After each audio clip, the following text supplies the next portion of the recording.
Sur ce plateau, ils sont installés, les débatteurs, les analystes politiques. Je ne vais pas cacher quand même mes sentiments en vous disant que je suis très heureux ce matin en voyant donc l'honorable Alassane Niang, il y a quelques secondes seulement, qui vient de faire son entrée dans nos locaux, député de la diaspora, zone Afrique de l'Ouest, PASTEF, deuxième vice-président de la Commission des affaires étrangères des Sénégalais de l'extérieur et de l'intégration africaine. Il est à l'Assemblée nationale du Sénégal, il est responsable politique PASTEF, les Patriotes. On va lui poser toutes les questions pour savoir comprendre ce qui s'est passé entre les deux frères, Sonko et Faye, et qu'est-ce qu'il en est de la dissolution de l'Assemblée nationale.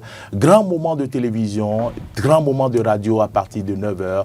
Passez le message autour de vous pour suivre donc le député sénégalais qui nous est venu spécialement au Bénin pour quelques minutes. Il repart dans quelques instants encore après l'émission. Merci à vous.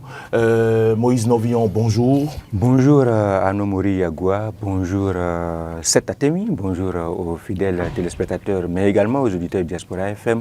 Je ne vais pas manquer de saluer également la présence de l'honorable dans nos locaux. Cela fait énormément plaisir. Ah ouais, vous m'avez vu gicler quand je comprends votre émotion, je comprends également votre sentiment. Nous partageons également les mêmes émotions et les mêmes sentiments que vous. Et j'espère que les téléspectateurs et les auditeurs ressentent la même chose. Merci beaucoup à vous, Moïse Novillon, puisque vous avez vécu cette joie de le voir. Je croyais que je rêvais. Effectivement, il a promis, il a fait. Il n'était pas prévu pour le Bénin, il était au Togo. On lui a demandé de venir chez nous. Il a accepté de venir sur notre télévision. Seth Atemi, bonjour, plaisir de vous retrouver. Un grand plaisir également pour moi de vous retrouver. Bonjour Maury, bonjour très cher Moïse. Et bonjour à nos amis téléspectateurs et auditeurs de Diaspora FM. Alors, Marcel Yeddo, l'intrépide, lui, il est déjà calé pour donc conduire ce débat. Nous avons au total, donc je vais dire 32 minutes de débat à faire sur ce plateau. C'est Atemi Moïse Novillon. Nous allons donc aborder le premier sujet, clarification des axes prioritaires de la vision du gouvernement de la continuité, le premier PAG du régime Wadayi en préparation. Moïse Novillon, le programme d'action du gouvernement 1 du président Romuald Wadayi en préparation. Nous avons vu et constaté ce que le programme d'action du gouvernement 1 et 2 ont apporté au Bénin, et donc ce gouvernement du président Wadayi s'inscrit sur la continuité. Le programme d'action du gouvernement, faut-il continuer ou pas? Quelle appréciation faites-vous de ce programme et qu'est-ce que ce programme apporte au Bénin? Pourquoi il est nécessaire de continuer le PAG? Mais c'est un instrument de gouvernance, c'est un instrument de bonne gouvernance, évidemment, que de prévoir de façon traçable, de façon tangible, de façon vérifiable, ce que l'on a envie d'implémenter, ce que l'on veut faire. Et donc, à l'endroit, bien sûr, du peuple qui vous a mandaté. Et donc, c'est vrai que ce n'est pas une première que de parler d'un programme d'action du gouvernement sous le président Patrice Talon, notamment sous ces 2 mandats. Cela est revenu avec beaucoup plus d'insistance dans l'opinion parce que, évidemment, même si par le passé, l'administration avait une certaine pratique de la chose, c'est sous lui peut-être que cela a pris une autre dimension. Et il faut savoir que Patrice Talon a fait 2 mandats, je le disais tout à l'heure, il a fait un programme d'action numéro 1 qu'on a appelé PAG 1, il a fait un second programme d'action du gouvernement qu'on a appelé PAG 2.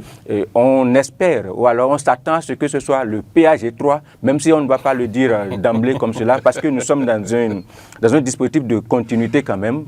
N'oubliez pas que le président Romuald Wadayi s'est inscrit dans c'est d'ailleurs le dauphin désigné du président Patrice Talon. Il n'y a pas de mystère à faire autour. Chacun fera le compte de son PAG. Je suis tout à fait d'accord avec vous et je le disais aussi que même s'il ne faut pas évidemment mettre le numéro 3 immédiatement à côté, je veux quand même que ce soit le prolongement. Pourquoi? Parce qu'on a pu observer avec le PAG 1 du mandat du président Patrice Talon, donc le premier mandat du président Patrice Talon, il a été question essentiellement de 2 piliers, sinon 3 piliers, mais je vais quand même voir le résumé en 2 piliers. Renforcement de la démocratie et de l'état de droit.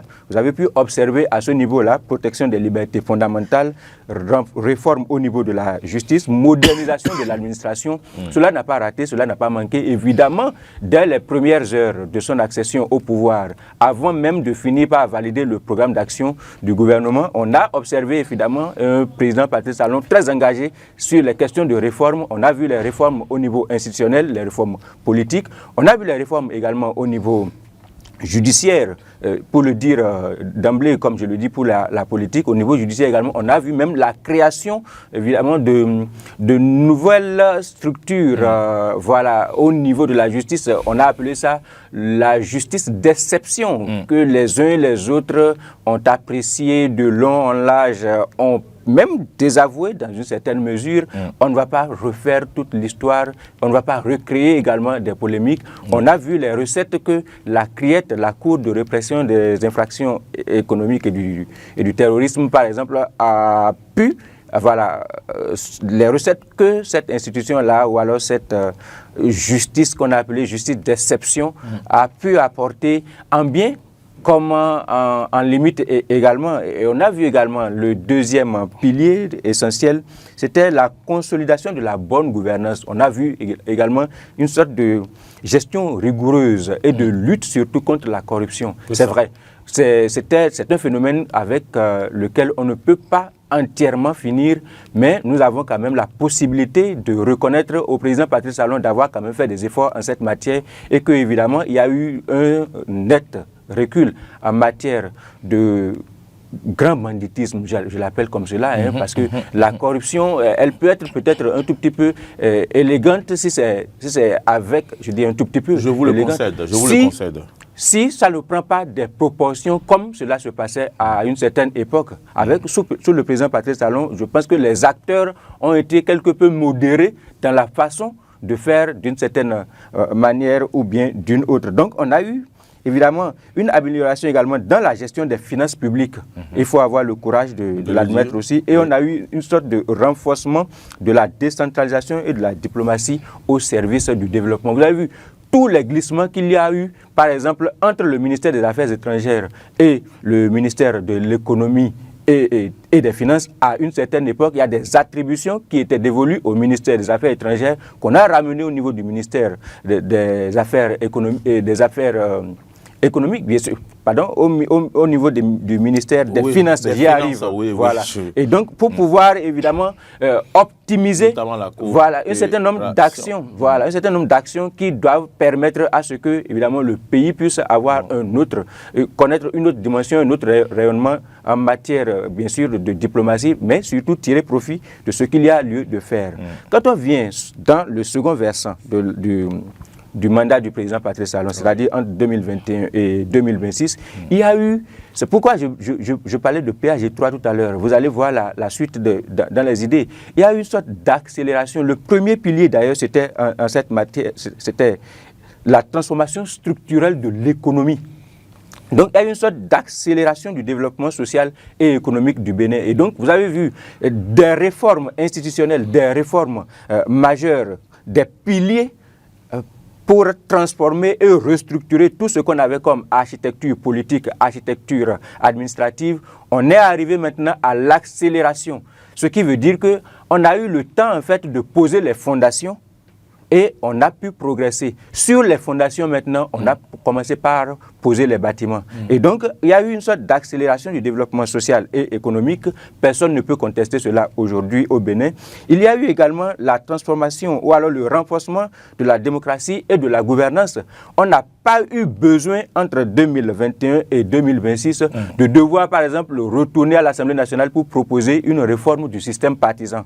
Parce qu'à un moment donné, cela avait été fait. Et on a pu voir, donc à partir de ce programme d'action tel que je le disais tout à l'heure, une sorte de renforcement, de consolidation de ce qu'on a implémenté à partir de 2016. Et donc, le troisième pilier, c'était l'amélioration du bien-être social. Si le président Romuald Wada arrive et a la possibilité de décréter, oui, les filles peuvent aller maintenant et désormais de la maternelle à l'entrée de l'université gratuitement à l'école, c'est parce qu'à un moment donné, il y a eu des efforts qui avaient été concédés. Si le président Romuald Wadayi arrive et décide par exemple qu'on puisse se soigner ou alors on puisse s'occuper des urgences sans devoir publier les annonces sur WhatsApp, sur les réseaux sociaux comme on avait l'habitude d'observer à une certaine époque, c'est parce qu'à un moment donné, il y avait des efforts qui avaient été effectués. Et donc, n'ayant pas la possibilité d'apprécier ce qui est en préparation, parce que c'est ce que vous avez dit à l'entame de cette émission, vous avez dit qu'il y a un programme d'action qui est en préparation. N'ayant pas la possibilité d'apprécier, même si on peut imaginer quand même... C'est moi qui ai dit ou bien c'est le journal? Bien sûr, le journal, et vous l'avez rappelé, bien sûr. Ouais. Et donc, n'ayant pas la possibilité d'apprécier le contenu, n'ayant pas sous les yeux la matière pour pouvoir faire le débat, je m'attends, et c'est là que vous devez comprendre ce que j'avais commencé par dire, comme à l'entame, Piaget 3, je m'attends à ce que ce soit un bout que l'on va peut-être, comme on le disait dans les trésors de code, c'est peut-être, on va poursuivre l'héritage, mais en essayant d'ajouter peut-être un autre palier. Et si on était à un immeuble R+2, je m'attends à ce que ce soit une sorte de R+3 cette fois-ci, parce que les fondations étaient là. On avait déjà posé un certain nombre de choses à partir des fondations, et je m'attends à ce que nous puissions faire un autre pas de plus. Je ne voudrais pas revenir sur tous les autres détails par rapport à tout ce que les deux PAG passés là, les deux derniers programmes d'action du gouvernement ont pu proposer en recette au risque peut-être d'arracher tout ce que cette envie brûle d'envie, voilà, parce que ça se ressent, ça se voit qu'il est pressé de me récupérer la parole. Je lui ai demandé de prendre un stylo et une feuille pour noter, et il m'a fait comme ça il a tout ici. Voilà, je me retourne vers vous, on n'en doute point, c'est Atemi. Une fois encore, merci pour votre présence sur ce plateau.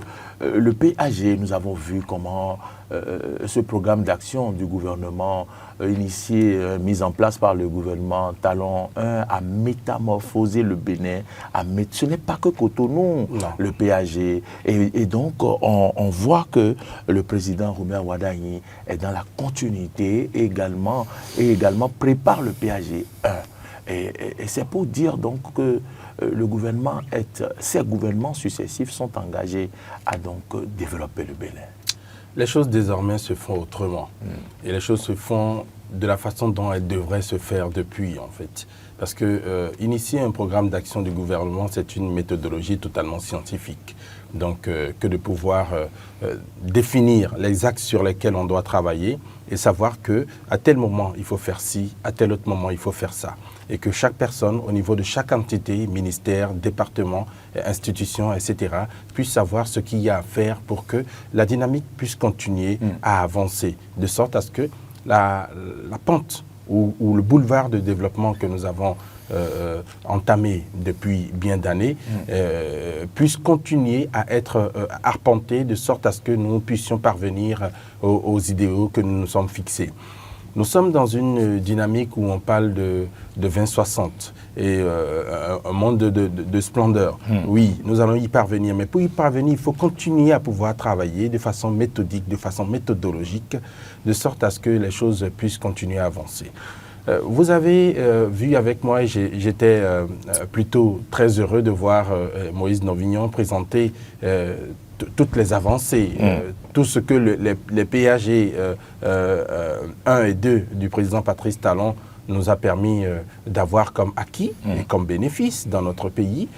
J'étais très heureux de pouvoir le voir le faire et c'est simplement dire qu'à l'entendre et à voir tous les résultats que nous avons eus, il est bien que le gouvernement du président Romuald Wadayi puisse s'inscrire dans cette même dynamique. Je suis davantage heureux que ce PAG 1 du président Romuald Wadayi arrive aussitôt, parce que pour le PAG 1 du président Patrice Talon, on a mis du temps à pouvoir le faire. Si je ne me trompe pas, c'était arrivé en décembre de la première année de sa gouvernance.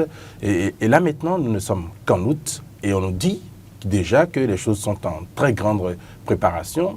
C'est probable même que d'ici septembre ou octobre, on puisse déjà l'avoir et commencer à pouvoir travailler selon les différents critères qui seront basés. Mais ce que les uns et les autres Béninois attendent, c'est ce qui sera à l'intérieur de ce programme d'action du gouvernement. Quelles seront les grandes structurations, quels seront les grands axes que ce programme d'action du gouvernement Et votre rue est abordera. déjà asphaltée, vous? Une de mes rues est déjà asphaltée. Et nous qui n'avons rien eu comme rue, vous voulez qu'on revienne asphalter les autres rues qui restent chez vous, vous serez avant de faire les nôtres? Vous serez dans la phase 3 sans doute. Parce que pourquoi on est déjà au niveau de la phase 2 et vous n'étiez pas dans la phase 2. Donc par la grâce de Dieu, vous serez dans la phase 3. Inch'Allah. Oui. Et j'espère que les personnes qui travailleront feront en sorte que votre rue spécialement puisse être dans la phase 3, s'il vous plaît, pardon, la mosquée de Godomela, la rue qui passe par là. C'est ça dans la phase 3. De déviation et qui a été dégradée complètement, qui n'a même pas été remblayée. Non, j'ai rien dit. Non, cette rue a été très utile pour les uns et les autres. Pour les déviations. Quand on construisait la route pour Calavi. Rien n'a été fait, on n'a pas remblayé, on n'a rien fait. Et nous-mêmes, là, les habitants, on achète du sable et des caillasses pour remblayer nous-mêmes. Est-ce que c'est normal, cette année? Vous serez récompensé. On vous a appris de la proactivité, donc vous avez su bien le faire, vous serez récompensé. Très bien. Mais j'en reviens sur le programme d'action du gouvernement. Merci pour ce passage d'humour. Je reviens sur le programme d'action du gouvernement. Il est très important. Et sur les grands axes de ce programme d'action du gouvernement du président Romuald Ouadani, en tout cas le premier, on ne sait pas encore s'il y aura un deuxième, il faudrait qu'il revienne pour qu'il y ait un deuxième. Ouais. Donc, au bout de 7 ans. Oui. Ou un second, parce que dans notre pays, il n'y a pas un troisième mandat. Bon. Donc, pour ce premier programme d'action du gouvernement, du président Romuald Ouadani, j'espère que les axes qui seront mis en avant pourront permettre au Bénin de pouvoir continuer dans cette dynamique-là, autant de revoir les finances publiques. Aujourd'hui, les choses se font vraiment beaucoup mieux. Autant de pouvoir agir sur un point de vue social. Ça a commencé déjà depuis peu, depuis son avènement au pouvoir. On espère qu'il y aura d'autres volets qui vont venir de sorte à ce que nous serons davantage heureux dans ce pays. Pouvoir également continuer dans cette dynamique-là de pouvoir davantage construire des routes parce qu'on dit que le développement d'un pays passe par le développement de la route. Donc, quand il y aura des routes asphaltées, notamment celle de notre très cher rédacteur en chef, Maury Agua, je pense qu'on pourra davantage De quoi parle l'auteur? Non, ça facilite la libre circulation des personnes et des biens. Donc, il faudrait que ça puisse continuer à se faire de sorte à ce qu'on puisse davantage avancer. Que cela puisse se faire également dans le secteur agricole, que l'on puisse davantage diversifier les produits qui nous permettent de pouvoir davantage exporter à l'extérieur. Aujourd'hui, nous sommes très heureux de pouvoir nos produits, nos matières premières, quand nous les sortons, nous avons la capacité aujourd'hui de pouvoir les exploiter, de pouvoir les transformer ici chez nous, avant de pouvoir de pouvoir les envoyer à l'extérieur. Avant, on n'arrivait pas à le faire. Il y a un projet qui va se faire bientôt du côté de la vallée de l'Ouémé pour une sorte de GDIZ, mais qui sera destiné uniquement aux céréales. Donc, ça va davantage permettre au Bénin de renflouer les caisses de l'État. Mais de valoriser surtout une richesse qu'on n'a jamais exploitée. Exactement. On a dit celle de la vallée de l'Ouémé. Voilà, une richesse qu'on n'a jamais exploitée, une richesse que, à chaque fois qu'il y a un président de la République qui arrive, ils vont dans la vallée, ils font des études, ils regardent, ils observent et ils estiment que rien qu'avec cette vallée-là, qu'on pourrait faire ci, on pourrait faire ça. Il paraît qu'après la vallée du Nil, nous avons la meilleure vallée en Afrique. Bien sûr. Donc, on a vu ce qui a été fait en Égypte. On pourrait faire ne serait-ce que le tiers ou le huitième de ce qui a été fait là-bas et ça va nous permettre davantage d'avancer. Le projet existe déjà, il est déjà en exécution. On espère qu'on va parvenir à pouvoir le réaliser pour qu'on puisse davantage avancer. Et je pense aux tous autres secteurs, le secteur de la culture, des actions sont déjà en cours à ce niveau, du secteur du sport et tous les autres secteurs de notre pays qui vont participer à la viabilité de l'économie béninoise de sorte à ce que le Bénin puisse davantage être vu, être révélé et se révéler à lui-même qu'il est un pays qui a de grandes richesses. J'ai envie de jeter un pavé dans la mare. Allez-y. À quand un péage avec la mise en œuvre des rails pour qu'on puisse avoir des TGV ou je sais pas, les trains à nouveau, le train à nouveau qui siffle au Bénin. Si je ne me trompe pas, des études sont toujours en cours pour faire en sorte que nous puissions à nouveau avoir des trains qui sifflent. Mais ce seront des trains qui ne vont plus faire, le pim-pam-poum qu'on entendait avant. Ça va être des trains vraiment... Les trains font quoi maintenant? Ce seront des trains... Oui, mais vous avez parlé de TGV. Les TGV ne font pas de pim-pam-poum. Donc, on peut commander notre TGV qui va faire pim-pam-poum. On peut demander que nous, on veut pim-pam-poum. Pourquoi pas? Ça me rappelle Mathurin Nago et Yahi Boni à une époque donnée. Avec ce slogan qu'ils ont révélé au public. C'était quoi déjà? Quand le président dit poum, le président de l'Assemblée nationale, quand le président de la République dit poum, le président de la... Non, quand le président dit pim, le président de l'Assemblée nationale dit pan. Donc, en fait, voilà. Et les deux ensemble, ça donne quoi? Pipan. Ah ouais, c'est terrible. Mais le développement ne procède pas surtout par ce que les latins appellent le Deus ex machina. Ça c'est pas comme par magie. Ça, en fait, la question de chemin de fer et autres infrastructures d'envergure, c'est avec le temps que cela s'implémente. Tout ce qui se développe en matière de reprofilage déjà des axes pour les localités un tout petit peu reculées en dehors des grandes villes. Tout ce qui se fait également en termes de routes également dans les grandes villes, les principales villes du pays. Vous avez vu, depuis 60 ans qu'on est indépendant, 66 ans plus précisément, on a fêté il y a quelques semaines simplement. Vous savez, c'est la toute première fois quand même dans notre histoire qu'on a réussi à faire ce qu'on a fait en direction de Porto Novo, la capitale politique du pays quand même. L'autoroute Voilà, l'autoroute de Porto Novo et le pont que l'on est en train de moderniser en ce moment. Oui. C'est très important. C'est pour dire comment on a accusé tellement de retard que certaines choses qui normalement devraient se faire naturellement dès les premières heures. Ça devrait être des priorités, vous voulez dire. Ce qui devrait être des priorités sont devenus maintenant des enjeux et on est en train de courir après. Et donc c'est pour dire que ça ne va pas procéder de la magie, ça va venir progressivement, on espère. Mais je m'attends principalement à ce que le PAG du président Romuald Wardani, notamment le PAG 1 du président Romuald Wardani, soit essentiellement axé sur la consolidation de la bonne gouvernance. Je m'attends au regard du profil technocrate du personnage même.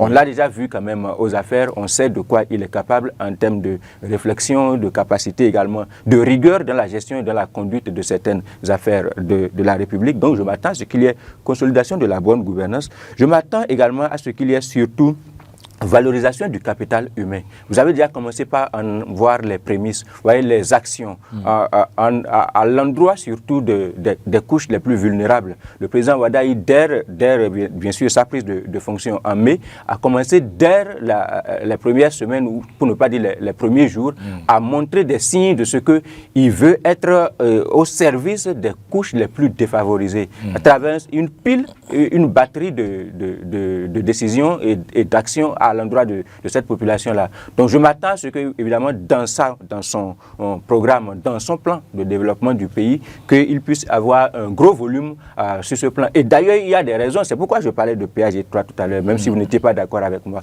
Il y a des raisons que le président Romuald Wardani n'ait pas le choix que de se focaliser sur ces aspects-là, bonne gouvernance et développement du capital humain, parce que à un moment donné, on a déjà fait le vrai boulot, le gros du boulot, au niveau des réformes structurelles, que ce soit au niveau de l'administration, mais également au niveau politique. Au plan politique aujourd'hui, il y a certains problèmes qu'on a réussi à évacuer. Même si tout n'est pas parfait, le gros du chantier avait été déjà effectué. Et donc, en temps normal, il n'a pas beaucoup d'efforts à faire pour pouvoir gérer le paysage politique et contenir le pouvoir politique avec les assauts des politiciens. On les connaît sur le continent, on les connaît au Bénin.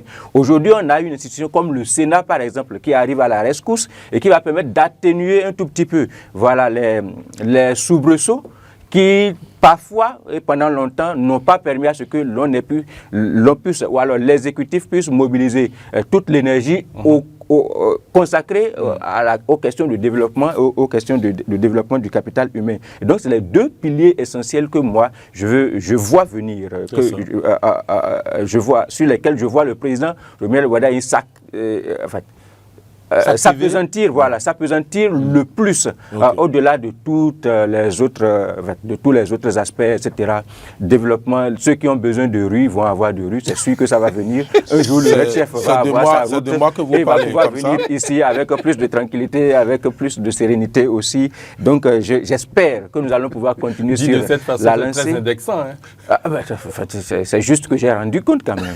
Et donc, je m'attends... Vous voulez dire que vous n'avez pas besoin de rue, par exemple, dans votre Dassa natal, tous les Béninois ont besoin de rue et c'est la raison pour laquelle, étant donné que vous êtes Béninois, c'est pas syllogisme que je procédais, peut-être sans donner tous les détails du mécanisme. Et donc, tous les Béninois ont besoin de rue, le Red Chef a besoin de rue, le Red Chef aura sa rue. Et donc, le Red Chef est Béninois surtout, et donc il a besoin de rue, il va avoir sa rue. Et donc, ça va être une très bonne chose. Fini? Bien sûr, j'en ai carrément terminé.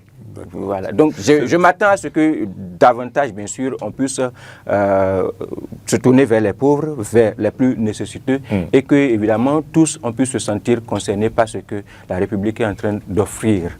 Comment, évidemment, panacée à tout ce que nous avions rencontré comme difficulté par le passé. Je ne sais pas si cet atelier a quelque chose à ajouter avant qu'on ne passe à un autre sujet. Je fais bien ce qu'il dit et je pense que ce remède, cette panacée dont il parle, on pourra l'avoir pour tous les maux auxquels le Bénin est confronté dans les divers domaines. Et donc, soyons patients et puis je pense à la fin, on aura la fumée blanche.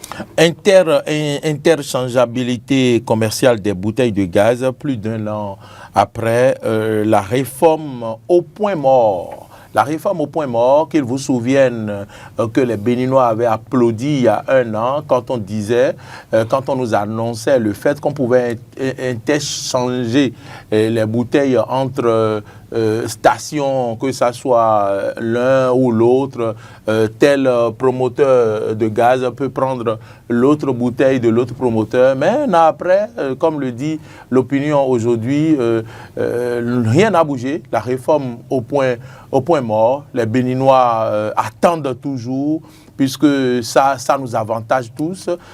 On ne sait pas encore qu'est-ce qui peut expliquer donc le fait que les choses n'ont pas bougé jusque-là, mais il va falloir avancer, Moïse Noyon. Ah oui, il faut peut-être rappeler les objectifs très rapidement. Instaurer l'interchangeabilité des bonbonnes sur tout le territoire national, c'était l'objectif principal. Uniformiser les emballages aux couleurs uniques. Je ne vais pas rentrer dans certaines dénominations pour ne pas verser dans de la pub. Oui, introduire également de petits formats adaptés, 1,5 kg et 3 kg pour les ménages à faible revenu, centraliser l'approvisionnement pour garantir la sécurité et casser les monopoles de marque. Vous voyez, c'était très bien. On avait un certain nombre de difficultés et les difficultés subsistent d'ailleurs pour pouvoir évidemment s'approvisionner régulièrement. Vous êtes à court peut-être de gaz domestique, parce que c'est de ça qu'on est en train de parler. Vous avez une certaine bouteille d'un certain opérateur. Vous n'allez pas pouvoir vous approvisionner. Qui est en rupture de gaz. Rupture de gaz. Ça arrive souvent. Voilà, ça arrive très souvent. Et vous n'allez pas pouvoir continuer par vivre décemment d'un bien quand même que l'État décide dont l'État décide d'alléger l'usage, l'accès d'abord parce que c'est subventionné, nous le savons très bien. Et donc l'usage également, vous n'allez pas pouvoir y accéder parce que simplement vous n'avez pas peut-être la bouteille qu'il faut. C'est bien ça, oui. Vous n'avez pas la bouteille qu'il faut. Ouais. Et donc, malheureusement, cela bloque parce que simplement, certaines personnes considèrent qu'il y a du retard dans le processus de rachat et de retrait ou bien de standardisation, tout simplement, comme on dit, des anciens stocks de bouteilles des opérateurs privés. Je ne vais pas les citer. Il y a peut-être la lenteur également dans la logistique de transition pour basculer vers le modèle centralisé tel qu'on est en train de proposer cela, ou bien encore la complexité dans la coordination entre les exigences de l'État et les circuits d'emplissage des distributeurs historiques. C'est peut-être là le nœud même. C'est-à-dire, oui, la complexité, vous voyez, c'est difficile.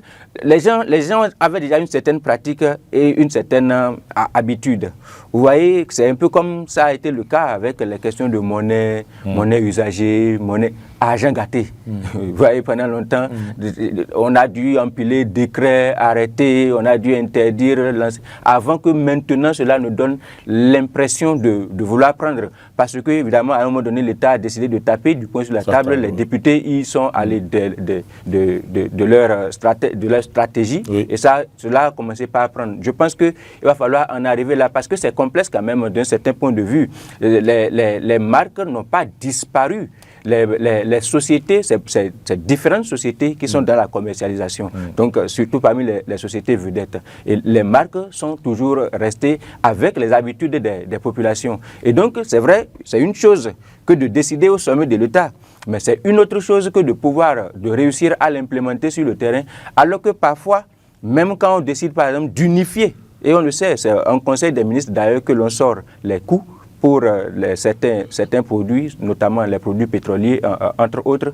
Mais vous savez très bien qu'on n'arrive jamais à avoir les tarifs unifiés sur l'ensemble du territoire national. Cela déjà pose un premier niveau de difficulté, un premier niveau de problème.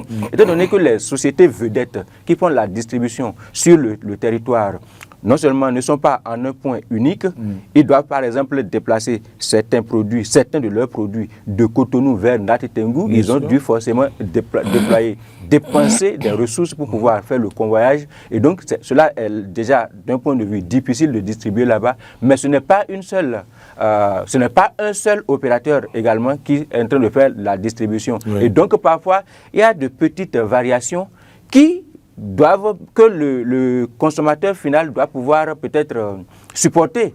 Et à ce niveau-là, si vous venez avec telle bouteille estampillée, tel opérateur qui est en train de faire avec tel tarif en ce moment, pour pouvoir prendre l'autre bouteille d'un autre opérateur qui est en train de faire à un autre tarif, vous voyez, non? Cela pose problème. Si ça arrangeait le consommateur, ça passe crème. Mais si ça n'arrange pas le consommateur, c'est parfois lui-même qui doit rebrousser chemin avec sa bouteille.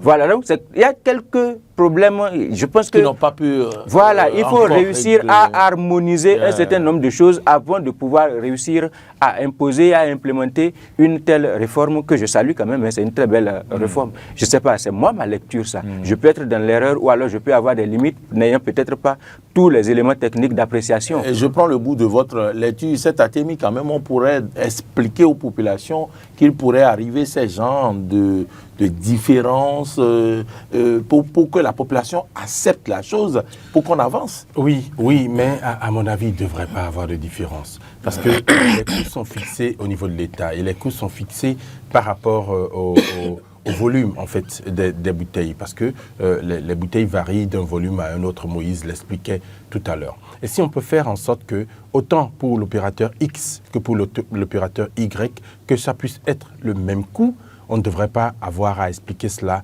aux populations. Et je pense que ces petits détails-là font partie des raisons pour lesquelles ce projet-là, qui a été grandement salué par les populations, n'a jamais pu avoir de l'avancement. Donc je pense qu'on devrait travailler à cela. On devrait travailler également à ce que autant l'opérateur X que l'opérateur Y puissent avoir les mêmes bouteilles. Parce qu'on remarque que pour certains, la bouteille est plus petite, elle n'a pas la même valeur que la bouteille de l'autre. Donc si on n'arrive pas à parvenir à cette harmonisation à ces différents niveaux-là, on ne pourra pas faire évoluer cette réforme-là qui est quand même salutaire. Donc je pense qu'il y a ces petits travaux-là qui devraient être faits depuis que cette réforme a été annoncée. On devrait déjà pouvoir avoir des commissions tout à fait, oui, des équipes techniques. Des équipes, voilà, qui devraient travailler à cela, à parvenir à cette harmonisation-là, de sorte à ce que la réforme puisse véritablement entrer en effectivité. Sinon, elle sera là, elle va rester au point mort aujourd'hui, demain et ad vitam aeternam.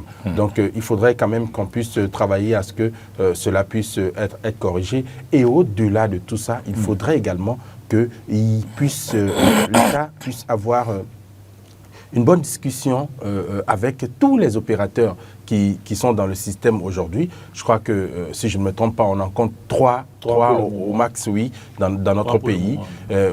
Étant donné que, celui à qui on pense là n'est plus. Je pense celui à qui on pense n'est plus. C'est 5. Ah bon, 5 ans. Et vous continuez, vous continuez pas à avoir tous les gaz. On ne parle pas de station à essence, hein, on parle de gaz. J'ai pu dénombrer 5 quand même. Pour le gaz domestique? Tout à fait. Ah, d'accord. On a vu bouteilles, regardez les bouteilles, hein. On a vu bouteilles violet, bouteilles vertes, bouteilles orange ou bien quoi. Orange, oui. Il n'y a pas autre. Vous avez une autre couleur de bouteille chez vous? Ouais, je n'ai pas envie de rentrer dans des dénominations. Oui, il y a une bouteille, je crois, bleu, non? Genre bleu, voilà, un peu bleu là. Voilà, un peu bleu. Oui, mais après, je ne sais plus s'il y a une autre couleur. Voilà. Bon, d'accord, ok. Je pensais à 3, on va prendre ce que Moïse nous dit, 5. Donc, il faudrait qu'on puisse parvenir à cette harmonisation à ce niveau-là, harmonisation autant au niveau des différents volumes, harmonisation également dans la façon dont on veut administrer cette réforme-là pour que tout le monde puisse se mettre d'accord là-dessus et que ça puisse aller ensuite. Parce que si on arrive à le faire, ça va faire partie quand même des grandes choses sur un point de vue social que le gouvernement pourrait faire. Parce que au-delà de ça, il y a même déjà que, vous avez dit dans le pays, parfois même dans un même quartier, pour un même opérateur, le prix varie d'un point à un autre. Tout à fait. Vous arrivez quelque part, vous voulez l'avoir, on vous le vend à 9 950. Oui. Et vous arrivez quelque part, vous voulez l'avoir, on vous le vend à 10 500. Tout à fait. Ouais. Voilà. Certains le vendent à 10 200, certains le vendent à 10 300, d'autres le vendent à 10 500 francs CFA. Et vous savez, les consommateurs... le même volume. Oui, les consommateurs, ils sont très attentifs. Peut-être à vous, ça ne vous dit rien, ces petites différences de 100 francs, 200 francs, 300 francs par endroit. Mais vous savez, il y a des consommateurs, attention, même si c'est 1 franc de différence, cela leur pose un problème. Peut-être qu'ils sont venus avec peut-être le juste tarif, peut-être publié en Conseil des ministres, donc officialisé, et ils n'ont pas la possibilité d'en rajouter. Et donc, quand ils arrivent et qu'il y a cette petite différence, ou alors ces marges-là, ils sont obligés de rebrousser chemin. C'est la raison pour laquelle c'est important.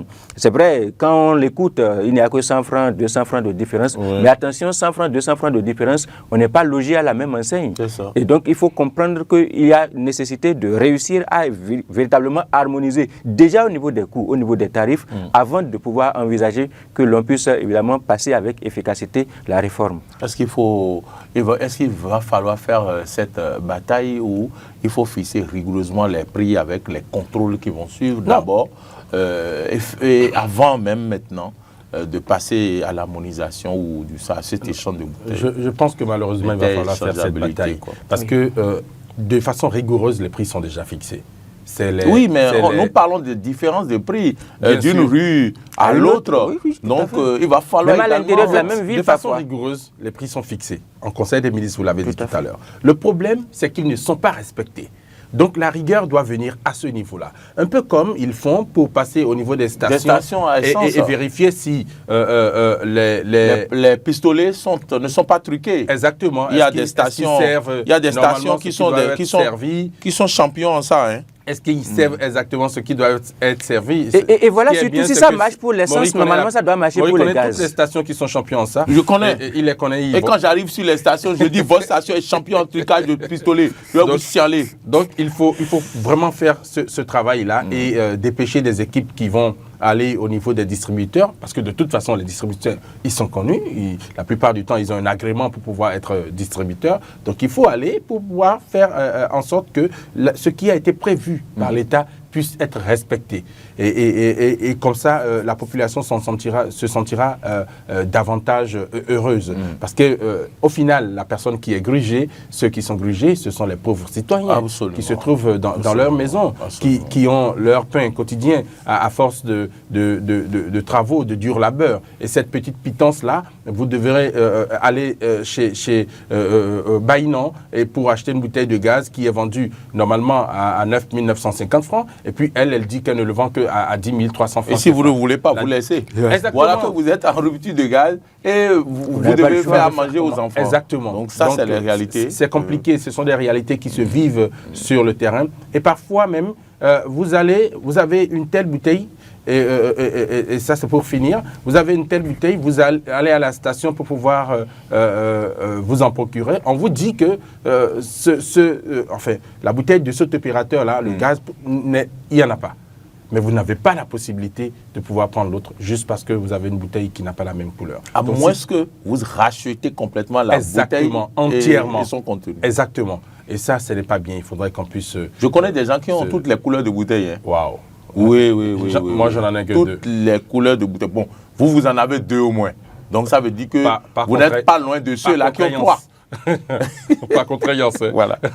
Moïse, on conclut en disant quoi maintenant pour finir ce plateau? En exhaustant les uns et les autres, chacun à son niveau a joué sa partition. Vous savez, c'est parfois difficile, même si c'est pour le bonheur des propres citoyens, des peuples, c'est parfois difficile de faire passer certaines décisions qui vont quand même dans leur sens. Il va falloir que chacun puisse y mettre, évidemment, puisse s'y mettre pour que nous puissions évidemment accompagner tout ce qui est bien et qui arrive d'en haut, comme on a l'habitude de le dire. Merci à vous, cet ATV. Oui, c'est allé très vite. Hein. Oui, c'est allé vite, mais il faudrait davantage. Moi, je trouve que les opérateurs devraient davantage s'impliquer parce que j'ai comme l'impression que c'est eux qui font en sorte que les choses ne puissent pas avancer. Il faut que davantage ils puissent s'impliquer dedans pour faire en sorte que... Non, mais il y a parfois des réalités. Ils sont parfois confrontés à des réalités. Hein. J'ai pu faire un travail d'enquête il y a quelques années sur le ciment. Je ne sais pas si vous savez que le même problème existe dans le domaine de la distribution du ciment. Oui. Vous savez, l'État l'État régule, parfois même l'État, mais voilà, l'État dit c'est à 80 000 la tonne. L'État tente de siffler, voilà, mais les gens n'ont pas le choix. Oui, l'État tente de siffler. Ouais, j'avais conduit une enquête journalistique et on s'était rendu compte en fait que les gens n'ont pas le choix. L'État fait simplement. Je n'ai pas envie de dire que l'État fait semblant. C'est pourquoi je disais que l'État tente de siffler. Mais c'est que les opérateurs, les distributeurs sont confrontés. Je n'ai pas bien entendu ça. Et il ne faut même pas entendre. Donc c'est pourquoi je disais que en fait, les opérateurs sont confrontés à des réalités et parfois ils n'ont pas le choix que de faire de cette façon en fait. Il a tenté de dire que l'État fait semblant. Voilà, il a tenté de le dire, il n'a pas dit. Et n'oubliez surtout pas. Pour finir, je pense que c'est celui qui rapporte l'information au roi. Qui a dit l'information? Qui a donné l'information? Personne n'a rien à rapporter à qui. C'est vous qui avez rapporté l'information au roi. Non, je pense que je vais finir en disant qu'il faut davantage que les opérateurs s'impliquent dans cette affaire. Ah ben, ouais.